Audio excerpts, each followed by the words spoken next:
Hey, what's up, guys, and welcome to Q&A, the show where I take your questions and answer them here in video format on YouTube. Again, guys, thank you so much for asking these questions. The support over the last few weeks as free agency is coming, as that news is coming, has been great. And again, I just want to remind anybody who's new, stumbling upon this video, or if you're a regular, make sure you're subscribed, make sure you're notified, and make sure you hit that notification bell so you don't miss out on a single thing. Again, a ton of content coming out in the off season. What I'm doing right now, just the tip of the iceberg. More coverage to come. Draft coverage is going to happen. A lot of things.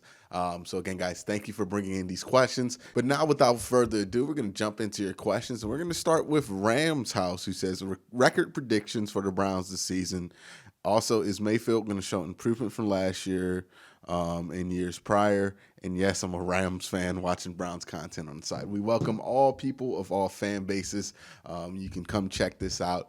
Again, thank you for that. But do I see Mayfield improving? I'll answer that question first. Yes, I do. This is the first year he has had carryover when it comes to the offensive coordinator, the offense. His rookie year, he had Hugh Jackson and Todd Haley. Hugh Jackson and Todd Haley get fired by week 8. Then it's Freddie Kitchens and Greg Williams, head coach, offensive coordinator combo. Then, they move on. They hire Freddie Kitchens, so he has some carryover there, but then they change the offense because they hire Todd Monken to be the offensive coordinator, and then they both get fired after that year. And then they bring in Kevin Stefanski and Alex Van Pelt. And now, for the first time, he's going to have the same head coach, the same offensive coordinator, and instead of learning a new offense, which in some ways you could say has helped him, but I think also has kind of stifled his development as far as raw numbers go, right? Like when you wonder why he doesn't have the raw numbers that some other quarterbacks have, I think that has a lot to do with it. But now he's getting a real chance to not only come back to an offense that he's familiar with, but to be able to expand on the offense. So, yeah, I do think Baker's going to have a better year this year. Also, Odell's coming back. That's going to be better for him. I know everybody got their hot takes that somebody who was a top 5 wide receiver is going to somehow make the quarterback worse, which I just don't get how that logic goes. I know people have justified it with, well, he was staring down guys. Well, look what he did at the end of the season. Look what he did when he got more familiar with the offense. Why is that variable always ignored when it comes to Baker Mayfield and Odell? I don't get why people do this, right? But they jump to this whole narrative that Odell is the problem that keeps a lid on Baker's ability to produce. One, that doesn't say a lot of great things about Baker if he can't produce with great wide receivers, right? That's not a good trait for your quarterback to have. And two, it's just ridiculous. The one variable that everybody ignores when they come up with these silly arguments is that Baker just got more familiar with the system as time went on and the season went on, right? And that made him play better. And, if Odell was here, he would have been a benefactor of that. This ideal that Baker can't play with Odell is just not proven. Like, you have 1 year of 2019 where everybody was pretty much bad that year. They went 6-10. They were horribly disappointing. And then you have the first half of 2020, which a lot of people forget Odell was good in the first half of 2020, right? Like we don't remember that, right? We don't remember the Dallas game. Again, like the Odell, the theories about him, for a guy as talented as he is, I just get so sick and tired of hearing how, Baker's not good with Odell. Well, let's see. Baker played good in this offense. Odell played good in this offense last year. Let's give them a whole season together. Let's see what happens. But as far as record predictions go, look, I'm not going to go there yet because I have to see what the draft and the schedule looks like. But I think this is a team that their range is probably going to be regular season, probably around 10 to 13 wins. I think 13 is their max, 10 is their minimum. But they are a legitimate playoff team, and I think they are a definite division contender and a Super Bowl contender. And I think 10 to 13 wins, that generally puts you in that category.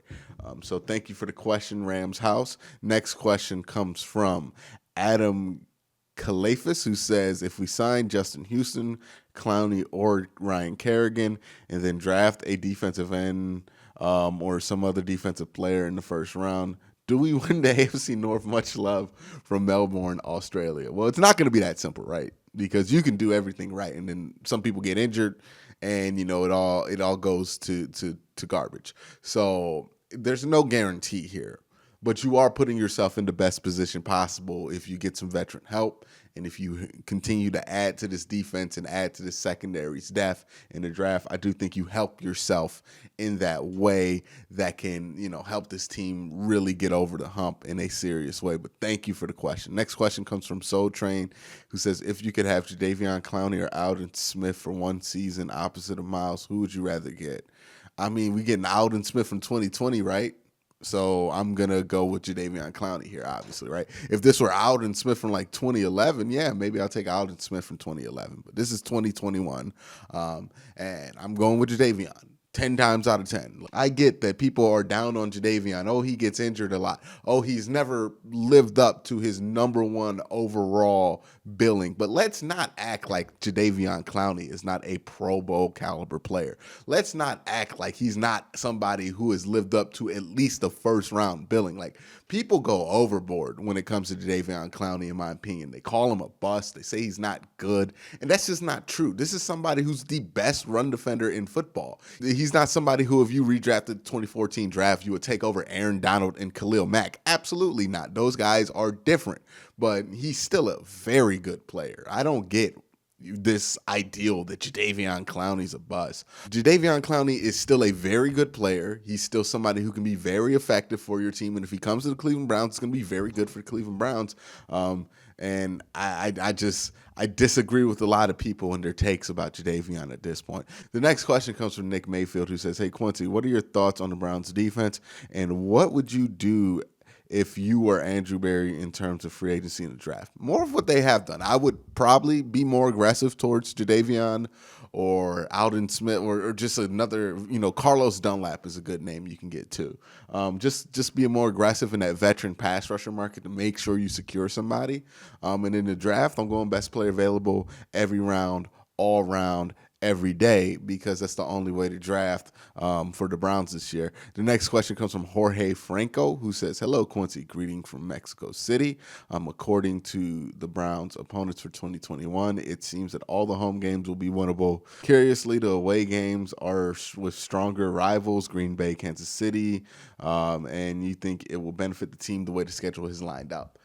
Again, you're going to have to see how it lines up week to week before you can make a judgment. And also, I want to just we do this whole strength of schedule thing before every season. And I just want to caution fans. Nobody has no idea how hard or easy a schedule is going into it, right? Every year we do this with the Browns, right? Where we're like, oh my goodness, they have such a tough schedule.